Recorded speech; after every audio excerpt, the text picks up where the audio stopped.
Welcome back to On the Scout. I'm Don. I'm here to talk to you about one of my favorite knife designs. This design isn't a new design. It's a design from the past mid-century.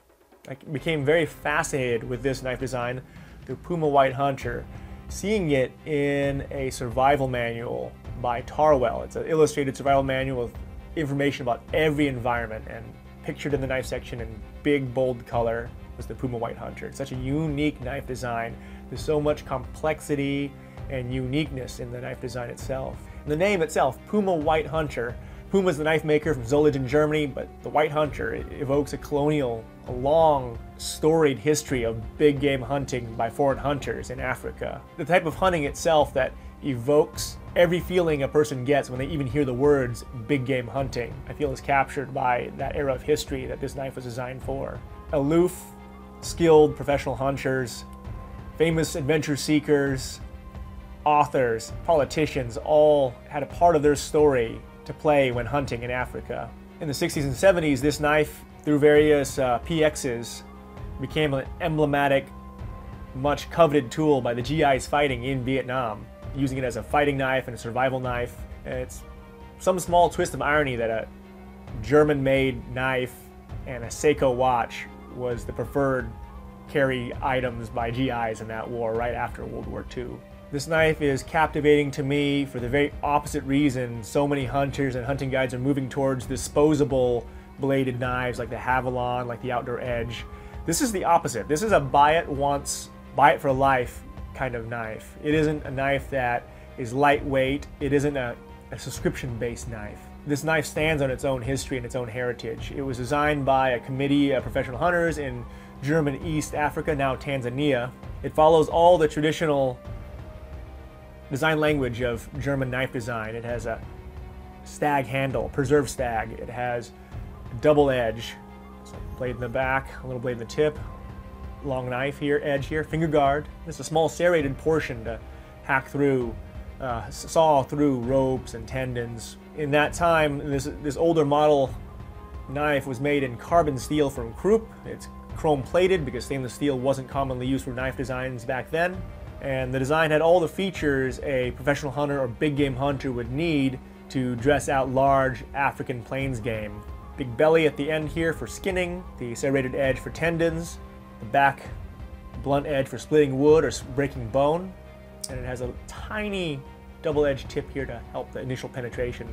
The blade itself, despite being a large format knife, is very lightweight. There's so many different flats and different angles and edges on this blade. And even here on this 1965 model, you even notice the craftsmanship. The tang itself, the full tang, is tapered. The handles are all hand riveted copper brass rivets of stag onto the full tang. My first foray into this knife design was actually not this vintage knife. It was actually a new production.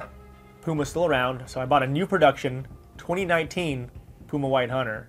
Immediately I found a few problems trying to guide my first season with this knife.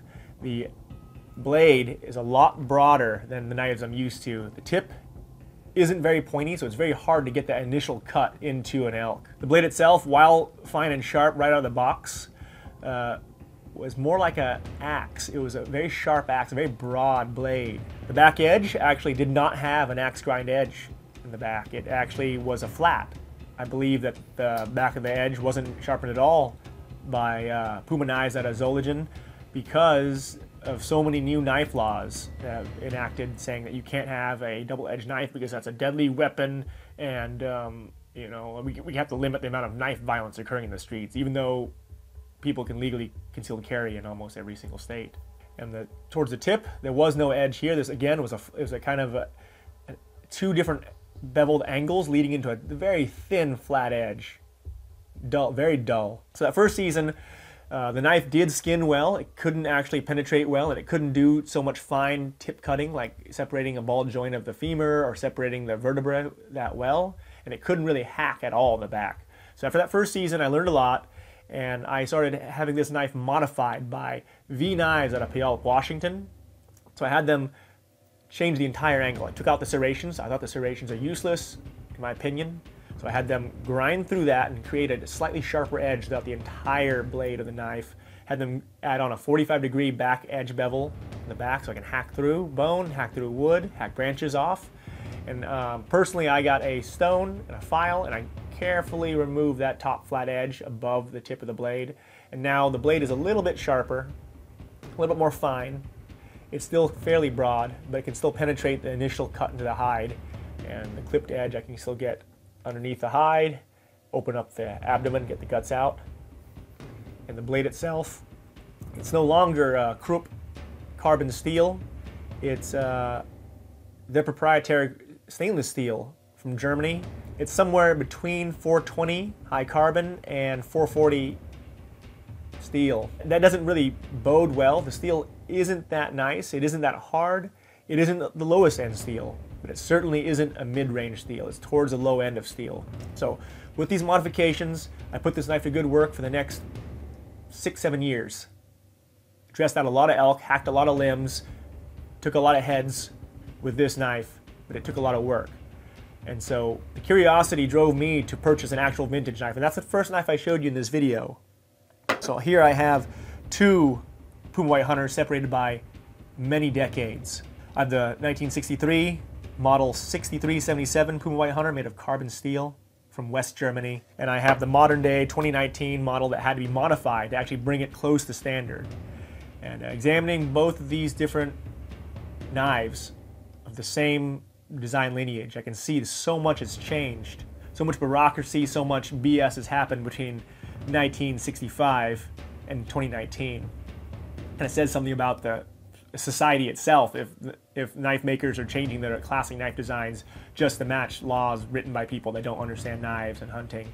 So I feel now that I brought the 2019 Puma White Hunter to the standard of what the really high quality, really fine edged Puma White Hunter used to be.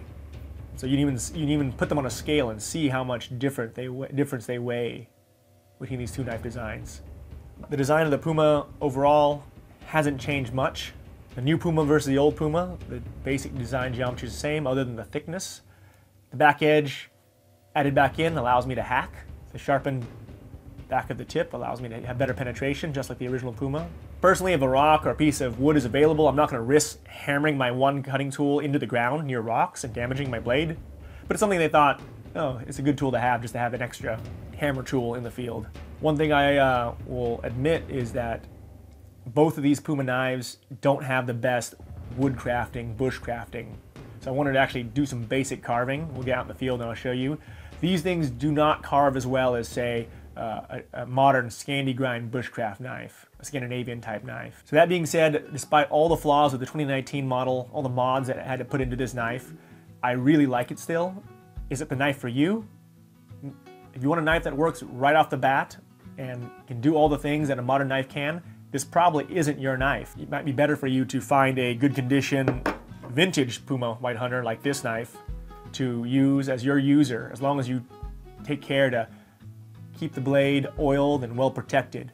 So let's take it outside, let's do some bushcraft stuff. I'll also show some hunting footage, field dressing some deer with these Puma White Hunters. A lot of it's gonna be censored because YouTube isn't okay with us trying to live our best lives and being sufficient from the industrial food system that is. But you can watch the uncensored footage on Patreon of how well these knives perform. Field dressing game out there like they were designed to do. So when it comes to woodcraft with both of these Puma White Hunters, the modified 2019 model and the as-is 1965 model, the biggest thing I notice is that the edge is a tiny bit finer. Like externally, you look at the two knives and you can just immediately see that the 1965 model has been ground down a lot narrower than the even modified 2019. This is more like a meat cleaver pry bar that can do a little bit of skinning and fine work. The fine work and penetration and shaving that can be done with the 1965 model is just a lot more. You can even feel the difference. The 2019 model is heavier. The 1965 model is a little bit lighter just because the handle tang is ground down, tapered, whereas the 2019 tang is just a straight piece of thick bar stock. The angles, as you can see them compared side by side, a lot finer angles, broader, deeper grinds, more of a hollow grind here on the vintage versus the modern. And modified, they both serve their purpose just fine as big game field dressing knives that can do a little bit of, you know, camp work, a little bit of field work with wood. But really, both these knives are not designed for that. They don't serve well. And in fact, the biggest thing I really despise about the Puma White Hunter design is that they put the serrations right here, kind of close to the handle. If you notice me carving, making the tent stake, the tent peg, when I carve, I choke up against the finger guard. And the point of leverage and my point of strength is actually very close to the finger guard right here. But this part of the Puma White Hunter is not very sharp. Serrations are not very good at carving, so I'm forced to carve with this part of the blade. And this part of the blade, I have a huge amount of leverage not working to my advantage using the vintage Puma White Hunter. So the Puma White Hunter, the vintage model with the original serrations, is not as good for woodcraft as the deserrated modified 2019. So I still really like this knife. It took a lot of modification to get it to where I want. So the full retail price and then the $50 needed to pay to the knife smith to make the mods. It's a little bit of time and trouble and hassle that I shouldn't have paid for a premium price knife. But the way that the blade goes from the very end of the handle, finger guard, all the way to the tip, I have much more leverage and control over this knife for that sort of task. While both of them are very good, they both have drawbacks, and you know, that's the cost of working with a knife that is from the mid-century. It's an older design, it's a non-optimized design before people really thought about the ergonomics of blades, the metallurgy, which angle of edges knives should have. So in both of these knives, the brochure that comes with the older Pumas mentions, oh yeah, use this big broad spot to actually drive in tent pegs and nails. I wouldn't personally do that. You saw me over there putting in a tent peg for the part of a little rain shelter from a poncho, and it's just putting a lot of risk of injury by swinging a blade around near the ground, near your hand as you're holding a peg. And also there's a huge risk of dulling and chipping this like really nice edge of both of these knives by just swinging them around near the ground like that, whereas a piece of wood or a rock would do just fine. So I think that's kind of an overrated feature that Puma has, but otherwise just the shape and the aesthetic of this is a really great, well thought out, time-tested design. Thank you so much for joining me on this journey through the Puma White Hunter, new and old. This is a very niche topic. Not a lot of people are interested in collecting or using these knives. So please leave a like, a subscribe, a notify. Leave in the comments, do you know somebody that's used the Puma White Hunter in the past in Vietnam, an old veteran? Have you used the Puma White Hunter in the recent times? Let me know what you think about it. I answer every comment I can when it comes to the comment section. And if you want to help support more content like this, join me on Patreon. We have discussions on there, and the discussions on Patreon help steer the channel and steer what content I generate. Thank you so much for watching. I'm Don on the Scout.